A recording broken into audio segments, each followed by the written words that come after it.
Bonjour à tous et bonjour à toutes, amis décodeurs, décodeuses, j'espère que vous allez bien. Alors aujourd'hui, je reviens un peu sur, vous savez, cette capsule que j'avais fait il doit y avoir peut-être une semaine, un peu moins, je sais pas, ouais, à peu près, sur Cyberpunk 2077. Et je vous avais expliqué effectivement, on allait vers un peu ce type de société, et même si on y était déjà, on va dire que, bon, peut-être moins, ou peut-être quand même moins crash encore que Cyberpunk 2077, mais on a l'air en tout cas d'aller vers ce genre de direction, vers ce genre de configuration. Et en fait là ce matin, j'ai eu un déclic énorme parce que je regardais Lusty que je connais sur sa chaîne avec notamment les jeux vidéo, c'est un spécialiste des jeux vidéo, il parle que de ça d'ailleurs, puis d'autres chaînes. Et il a parlé a priori de ce jeu en disant, il y a des soucis parce que, vous savez, il y a beaucoup de joueurs qui sont déçus par le jeu. Et effectivement, ils ont même été remboursés. Par exemple, les utilisateurs de consoles PS4 ont des problèmes de FPS, enfin il y a différents types de problèmes et ils ont été remboursés. Sur les PC, ça marche un peu mieux, je crois, mais il y a quand même des soucis. Donc, ils ont mis en place des patchs pour rectifier ces erreurs. Bon. Et Lusty, ce matin, disait, il y a eu, je crois, le patch 1.04, il y a eu le 1.05, 1.06, et maintenant, il y a le fameux 1.1. Et ça ne cache rien, ça ne règle pas les problèmes, en fait, si vous voulez. Et là, vraiment, il commence à se poser la question, à dire en fait que le jeu ne vaut strictement rien.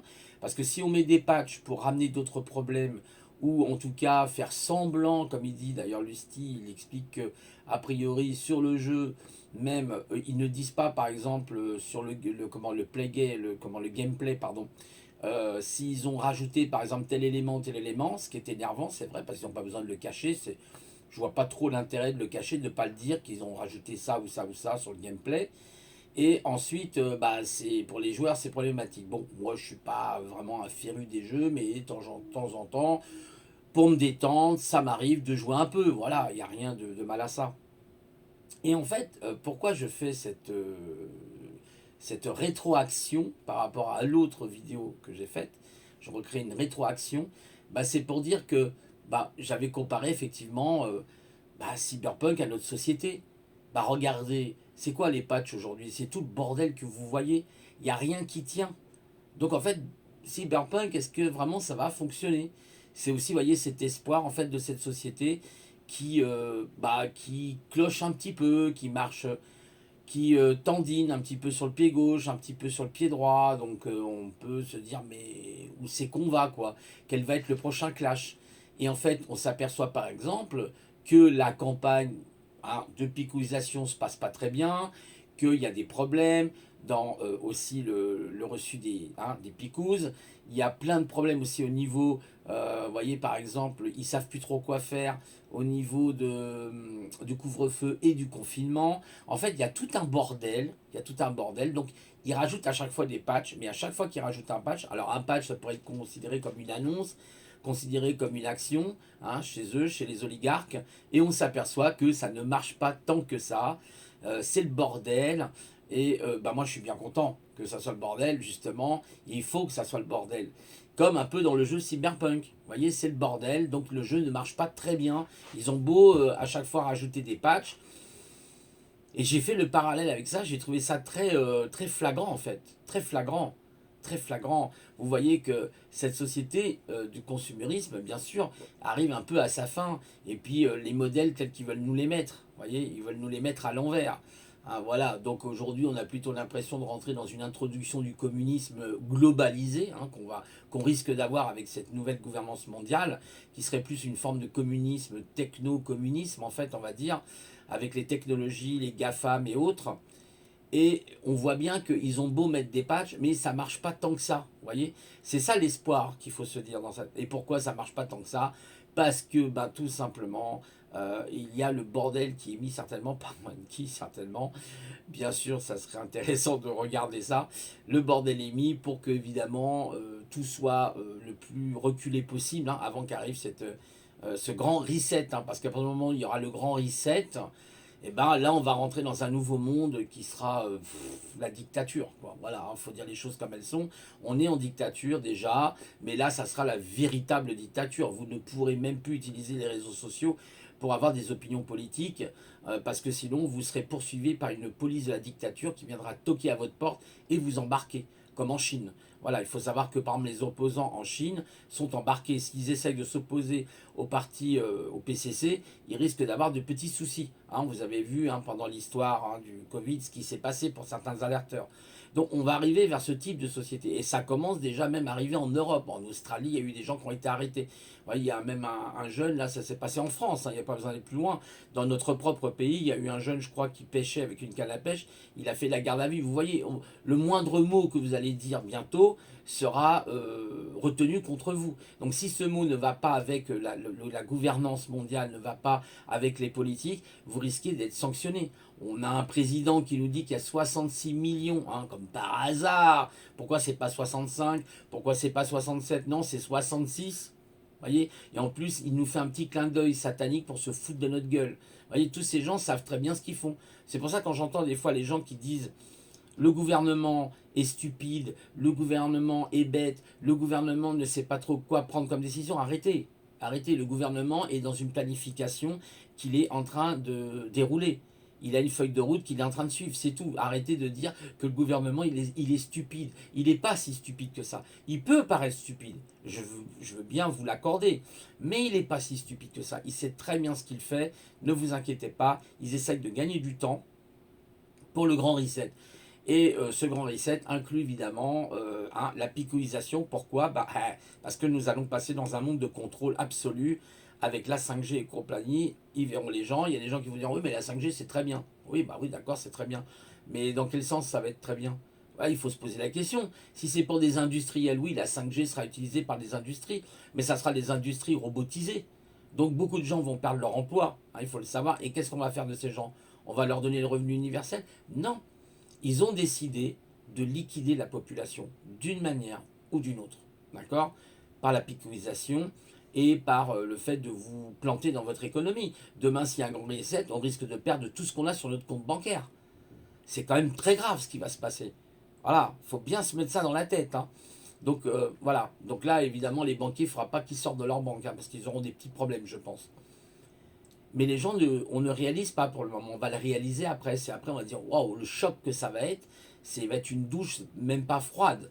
Ça va être une douche glacée. Mais glacée de chez glacée. Au point même de presque vous transformer en bloc de glace. Donc ça va être très fort, le reset. Il risque d'être très très fort pour l'humanité. Donc, ça va être un virage à 180 degrés. Voilà. Donc on voit un peu tout ça et ça m'a permis de faire le parallèle avec ce jeu qui est Cyberpunk 2077. Il y a aussi une chose pour parler un petit peu dans la même lignée, mais c'est un peu différent. Bon, je sais, vous allez me dire que je passe du coq à l'âne, mais les jeux aussi. Alors regardez, les jeux se féminisent de plus en plus. Alors ça, c'est une petite parenthèse que je fais. On voit tous ces titres de jeux, Tomb Raider, Residence Evil, Evil Residence, etc. Vous avez plein de jeux comme ça, vous voyez des héroïnes partout, il y a de moins en moins de héros, il y a de plus en plus d'héroïnes, vous voyez. On va, d'ailleurs, ce communisme est lié, je pense aussi un peu avec la féminisation, vous voyez, il y a une forme de contrôle avec ça aussi, vous voyez. C'est une manière de contrôler les populations. En tout cas, c'est utilisé dans ce sens-là, je pense. Comme dans les films, on retrouve ça pareil aussi partout. Et donc, pour revenir à ce que je disais, 2077, voilà, c'est ça. Donc les patchs, c'est les annonces, c'est les couvre-feux, mais ça ne marche pas. Vous voyez, la preuve, c'est qu'à chaque fois, ils sont obligés de rajouter un patch. Ils se contredisent, par exemple, dans leur communication. On a d'un côté, par exemple, un président qui parle de 66 millions de procureurs, et puis de l'autre côté, on parle d'un autre qui nous dit qu'il y a 70 millions, vous voyez, qui seront vaccinés, enfin, qui seront picousisés, voilà. Donc, vous voyez, on voit la contradiction dans la rhétorique de ces individus. Il y a une contradiction évidente. Il suffit d'être un peu attentif, observateur, avoir un petit peu de neurones pour comprendre qu'il y a quelque chose, voilà, qui est bien calculé, je pense. Moi, je ne crois pas qu'il y ait une histoire de ils sont stupides. Oui, quand on regardait par exemple, souvenez-vous du premier confinement. Dans le premier confinement, qu'est-ce qui s'est passé? On a une cibette, hein, voilà, conseillère et tout, qui dit « Je ne sais pas mettre un masque ». Alors vous allez la traiter de stupide. Elle sait très bien mettre un masque. Réfléchissez 2 minutes. Mais seulement, c'est une manière de narguer les Français. C'est une manière de dire, vous voyez, ça sert à rien le masque. Et puis après, ils nous disent tout le contraire. Ça sert pas, puis après ça sert. Puis après, on nous dit, voyez, maintenant, ils sont en train de mettre en place la mise en place des masques FFP2. Ben non, on nous dit, ben non, les masques que vous avez, ils sont pas bons. Mais quand est-ce que les gens vont réaliser le foutage de gueule? Le foutage de gueule, oui, je le précise bien. Parce que là, il y a un vrai foutage de gueule, réellement. Qu'est-ce que ça changera que les gens... Et puis après, ils vont nous dire quoi? De sortir en combinaison? Hein? Peut-être demain, on va dire aux gens de sortir en combinaison. Vous voyez le délire, dans le délirium, dans l'antre de la folie, hein, comme John Carpenter qui avait fait ce film, l'antre de la folie, qui est vraiment passionnant. Et je remercie d'ailleurs Street au passage qui m'avait indiqué ce film, qui est vraiment superbe. Vous voyez à quel point on est vraiment dans ce cas de l'antre de la folie. Et d'ailleurs, pour parler de l'antre de la folie, actuellement, les HP, les hôpitaux, j'allais dire les hauts potentiels, non, les hauts potentiels des hôpitaux psychiatriques, voilà. En fait, quelque part, sont remplis, à ras-bord. À ras-bord, il y a de plus en plus de personnes qui pètent les plombs. De plus en plus. Moi, je le vois même dans ma cité, il y a des gens qui pètent les plombs, mais de partout. Et peut-être même dans les campagnes, un peu partout, les gens pètent les plombs, ils n'en peuvent plus. Là, il va y avoir, on dit jamais 203, il va y avoir un troisième confinement qui se prépare, je crois, pour le 15 février. Mais on va où, là? Quand est-ce que les gens vont se réveiller? Quand est-ce que vous allez enlever, en fait, en gros, les doigts de votre trou du cul? Excusez-moi d'être un peu grossier, parce que quelquefois, il faut parler comme ça, pour que les gens y aient plus cette dissonance cognitive. Parce que là, on est en pleine dissonance cognitive. Je crois qu'à un moment donné, il faut réaliser les choses. Il faut arrêter d'être dupé comme ça. Un virus qui dure 1 an. Et puis, il y a aussi plein de mutants. Comme par hasard. Des mutants par-ci, des mutants en Angleterre, un mutant colombien. Bientôt, il y aura un mutant, hein, j'en avais parlé, je crois, qui viendra de Mars. Ne vous inquiétez pas. Ils vont bientôt nous inventer un Covid qui vient de Mars. Donc, attention à tout ça. Ça, c'est de la manipulation. C'est de l'ingénierie sociale. C'est une manière de manipuler ce qu'on appelle de l'ingénierie sociale. Et il y a les gens d'ailleurs qui citent, hein, des fois, certains alerteurs citent les 10 principes, hein, les 10 concepts. Ça, ils ont repris de toute façon les travaux un petit peu de Sylvain Timsit quand même. Hein. Il faudrait peut-être qu'ils le disent. Voilà, et qui lui-même avait repris les travaux de celui qui avait fondé ça, hein, sur comment égarer les foules, comment, vous savez, les garder, occuper, la diversion, il y en a 10, hein, bon, il faut les regarder, je me souviens plus, bon bref, il y en a plusieurs. Et en fait, comment on manipule les gens, en fait? Avec la distraction, avec reporter les problèmes à plus tard, vous voyez, on reporte tout le temps. Vous voyez, on a une espèce de report permanent, vous voyez, le masque, machin, et encore des confinements et des reconfinements. Vous voyez, le ridicule, on est arrivé même à dire aujourd'hui, bah, il ne faut pas que les gens aillent faire du ski, alors qu'on est en pleine période et en pleine saison, que vont devenir tous ces saisonniers? Aujourd'hui, il y a des gens qui n'ont même plus à bouffer, d'accord? Et on interdit les gens d'aller faire du ski, mais c'est complètement ridicule, mais complètement ridicule. Alors qu'au contraire, l'économie, vous voyez, on voit bien qu'ils veulent détruire et saper l'économie. Il y a bien un concept du grand reset. Détruire les petits commerçants, détruire les bars, les cafés, les boîtes de nuit, etc. La culture aussi, la culture qui est impactée dans tout ça. Je vois pas ce que vient faire la culture là-dedans. Il paraît que c'est pas essentiel, la culture. Bah si, c'est essentiel justement la culture. Parce que la culture est très importante pour rendre les gens plus intelligents et avoir un esprit critique. Or, vous voyez très bien, on voit très bien qu'on attaque aussi la culture. Hein? Nietzsche serait tout à fait d'accord avec le fait aujourd'hui qu'on attaque la culture. Lui qui était un grand philosophe et philologue, l'Eurétréen qui avait parlé du surhomme, là on n'est plus dans le surhomme aujourd'hui. On est dans le sous-homme. Donc vraiment, il doit y avoir une prise de conscience et qu'il y ait des réactions. Parce que ça ne peut plus continuer comme ça. D'ailleurs même les Gilets jaunes le disent, ils ont raison. Hein, bon, il y a eu des manifestations, on peut les critiquer. Bon, au moins ils sont un peu sur le terrain, voilà, ils essayent de faire quelque chose. Alors, certains diront oui, mais c'est de la futilité, ça ne sert pas à grand chose. Mais oui, mais si s'il y avait des millions de gens, des dizaines de millions de gens, bah, peut-être les choses changeraient, vous voyez. Bah oui, bah oui. On pourrait mettre d'autres hommes de pouvoir. Je ne dis pas qu'il ne faut pas des politiques, je ne dis pas qu'il ne faut pas une direction, mais pas de la manière dont c'est fait aujourd'hui. Voilà.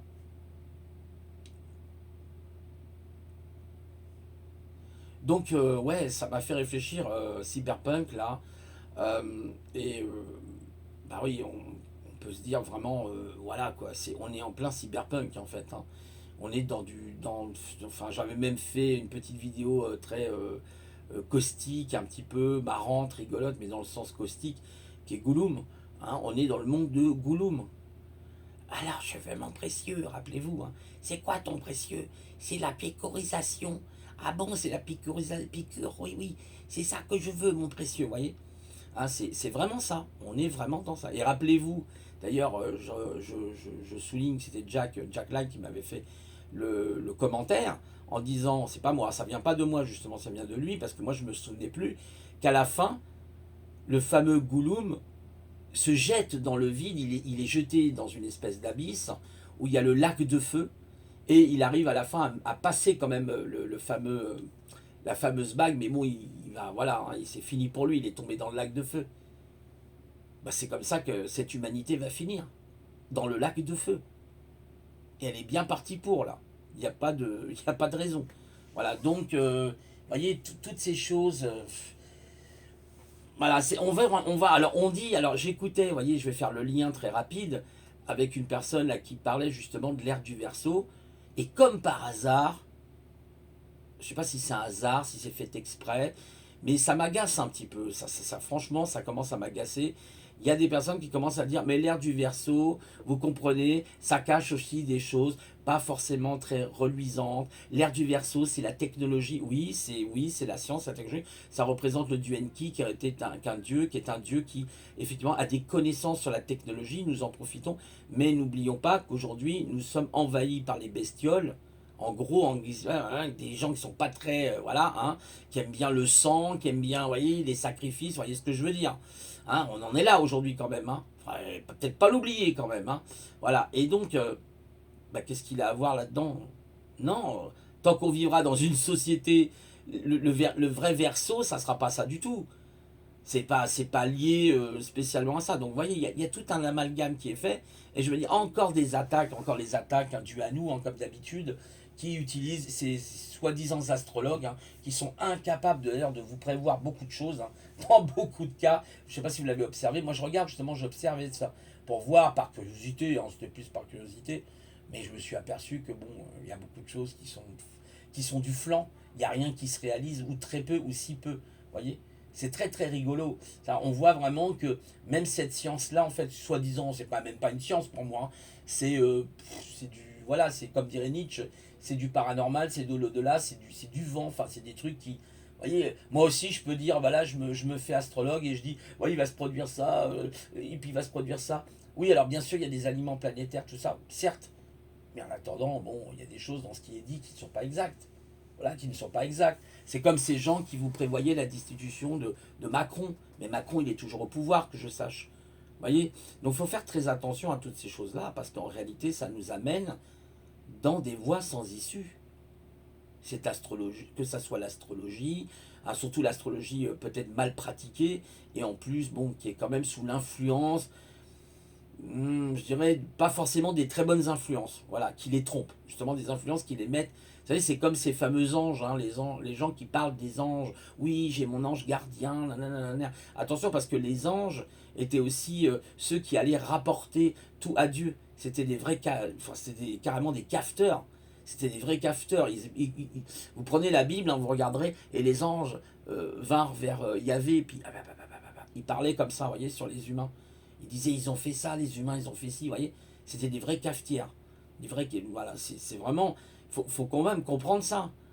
Vous voyez, non, vaut mieux parler d'un guide. Le guide, c'est quelque chose, vous voyez, le guide, déjà, on sent que c'est quelque chose qui vous met dans une direction, qui vous met dans la bonne direction. Voilà, c'est ça qui est important. Voilà.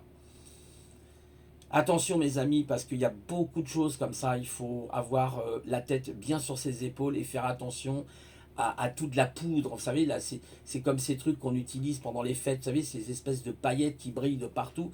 et sur YouTube et sur les réseaux sociaux, vous avez beaucoup de paillettes hein, comme ça qui brillent de partout. Et c'est un danger. C'est un danger si on ne prend pas de recul. Ça ne veut pas dire que tout ce qui est dit est forcément mauvais hein, par rapport à l'astrologie, mais beaucoup de leurs prédictions, parce que je suivais moi justement certaines personnes, et on ne les entend plus. Aujourd'hui, on ne les entend plus, ces gens-là. Ces fameux astrologues, on les entend de moins en moins. Vous voyez, il y a comme une... D'ailleurs, sur YouTube, il y a de moins en moins de choses comme ça. Alors, est-ce qu'ils se sont déportés sur Odyssée ou sur d'autres plateformes? Je ne sais pas, sur VK ou autre, mais on les entend de moins en moins. Parce que leurs prédictions sont fausses. Il y a beaucoup de leurs prédictions qui ne sont pas justes. Donc, attention à ce genre de choses. Attention à ce genre de choses.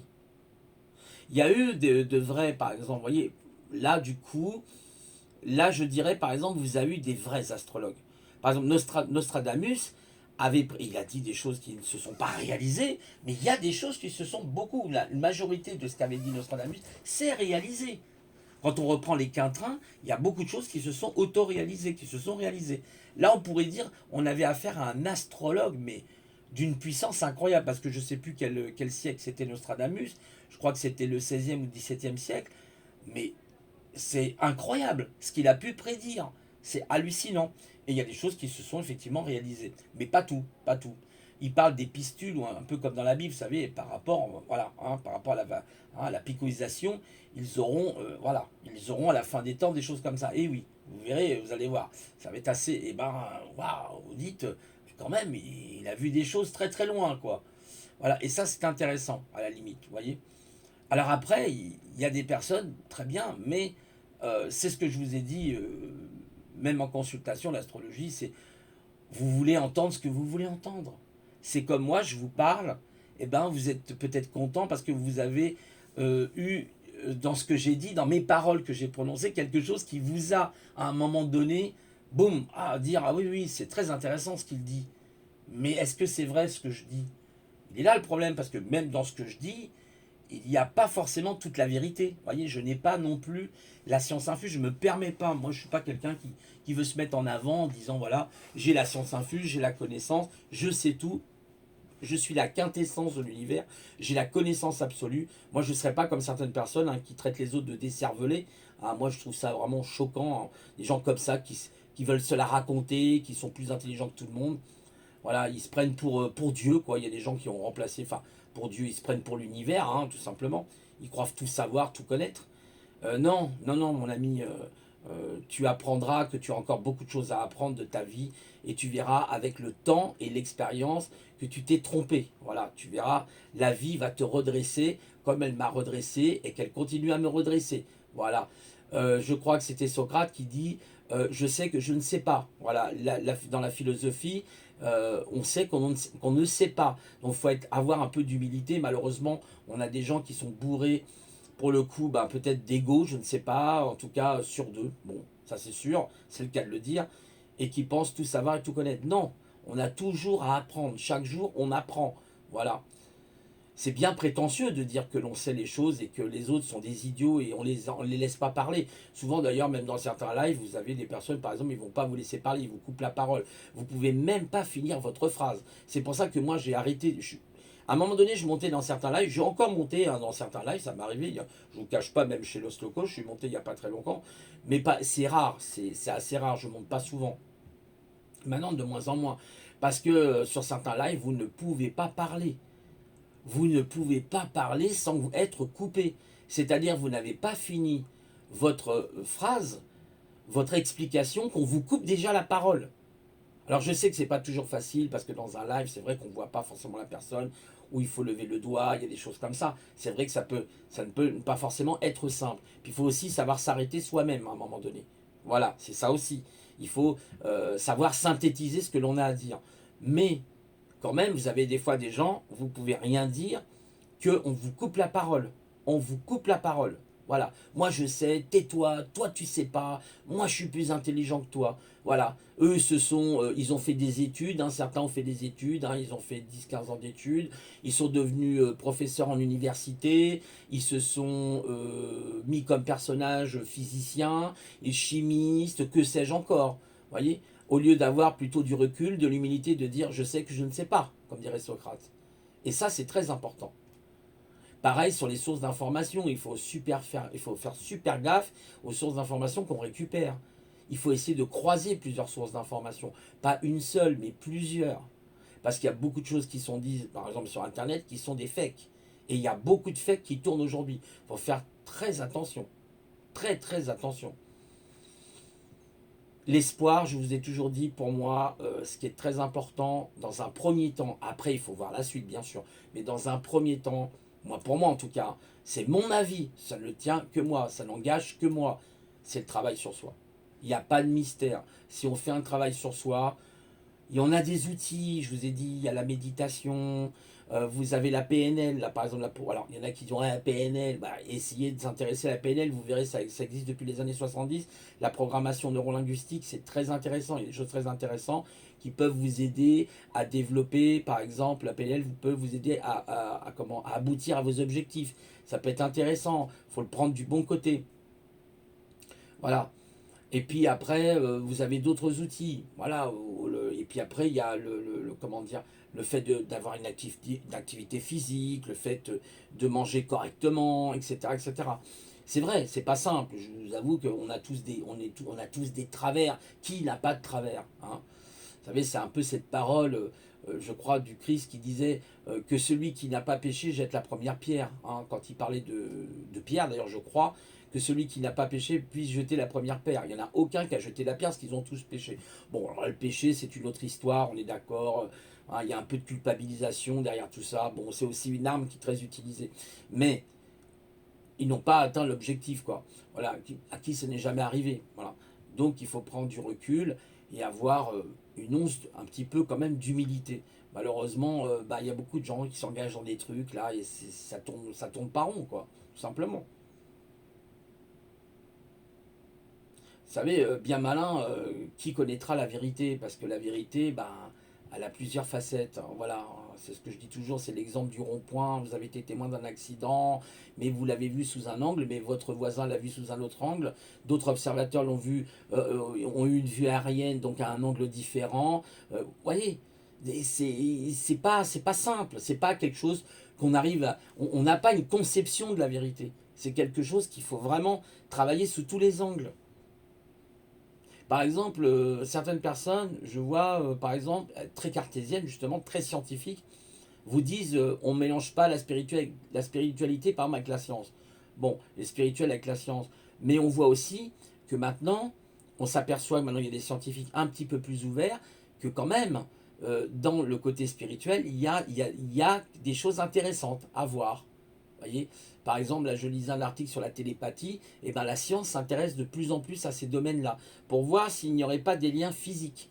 Est-ce qu'il n'y a pas des liens avec des transmissions, et que ça expliquerait par exemple le quantique, comme dit très très bien Julien Robroff. Vous savez que par exemple, grâce à la physique quantique, vous savez, ces fameuses LED, hein, qui éclairent, par exemple, je sais pas, moi, une souris ou autre, hein, qu'on utilise dans les fameuses LED, hein, les fameuses LED lumineuses, là, vous en avez des bleus, des blancs, des rouges, et ben c'est grâce à la physique quantique. La couleur des vêtements que vous avez sur vous, c'est de la physique quantique. C'est grâce à l'étude de la physique quantique qu'on peut comprendre pourquoi c'est bleu, pourquoi bah, ce que je touche là me donne une sensation de dur, et pourquoi pas de mou. Est-ce que c'est lié aux atomes? Oui, c'est à l'agencement des atomes, etc. Mais la physique quantique a permis aux physiciens de faire des bonds énormes. Énormes. Et Julien Robroff, justement, c'est Robroff en fait son nom, hein. L'autre fois j'avais un petit peu épluché, je crois. Et en fait, il avait fait l'expérience de la lévitation quantique, hein. Je vous avais montré avec la céramique. Voilà. Donc, vous voyez, c'est très intéressant. Donc maintenant, eh ben, on peut quand même faire des liens peut-être entre la spiritualité. Pas toujours, mais il y a des liens qui peuvent être faits. Voilà. Et ça, c'est très intéressant. Voilà. Il faut être ouvert. C'est un peu à la Vandame, open mind. Open mind. Ouvrir son esprit. Voilà. Ça, c'est important. Et malheureusement, il y a trop de gens qui sont dans les arrière-mondes, etc. Et d'autres qui sont trop peut-être dans la matière. Il faut trouver un juste milieu. Voilà. Moi, je pense que c'est pour moi, en tout cas, peut-être Confucius qui a raison dans le dit la voie du milieu, la voie du juste milieu. Voilà. Alors bien sûr, on fait toujours l'expérience des extrêmes, hein. Ça, on passe, hein, c'est normal, on passe par ce genre d'étape, hein, c'est logique, hein. C'est complètement logique. Mais après, avec l'âge et tout, l'expérience, on commence à comprendre certaines choses. Voilà, donc petit retour hein, pour revenir au sujet principal de Cyberpunk 2077. Hein, c'est une véritable hécatombe concernant le jeu, ça c'est évident. Et puis bah, on voit aussi concernant ce qui se passe en ce moment hein, avec cette histoire de Covid. Hein, voilà, le Covid 1984, hein, parce que c'est 1984 en vérité. Hein, c'est intéressant, ça, Covid 1984, ça rappelle qui? Ça rappelle George Wells avec son personnage, son fabuleux personnage qui s'appelait Winston dans son livre. Et on voit à quel point, bah, waouh, c'est du lourd, quoi. C'est du très très lourd, voilà. Je vous ferai peut-être un résumé quand j'aurai lu, parce que j'ai tellement de livres là, en ce moment. Puis là, je suis plus plongé un petit peu dans justement Nietzsche, voilà. Il a l'air intéressant. Voilà, écoutez, je vous souhaite un bon dimanche, sinon, prenez soin de vous. Le ciel est froid, très froid en ce moment, humide, humide. Oh là là, c'est très très dur. Cette humidité, moi, waouh, j'ai du mal. Je préférais qu'il y ait un froid mais sec. Hein. C'est vrai que le froid humide comme ça, j'aime pas du tout. Là, je regardais tout à l'heure, le taux d'humidité était à 89%. Enfin, c'est un taux d'humidité relatif, mais quand même, c'est beaucoup. Voilà, je vous laisse et puis je vous dis un bon dimanche et passez aussi une bonne semaine pour vous. Et puis, bah écoutez, à une prochaine fois. Au revoir.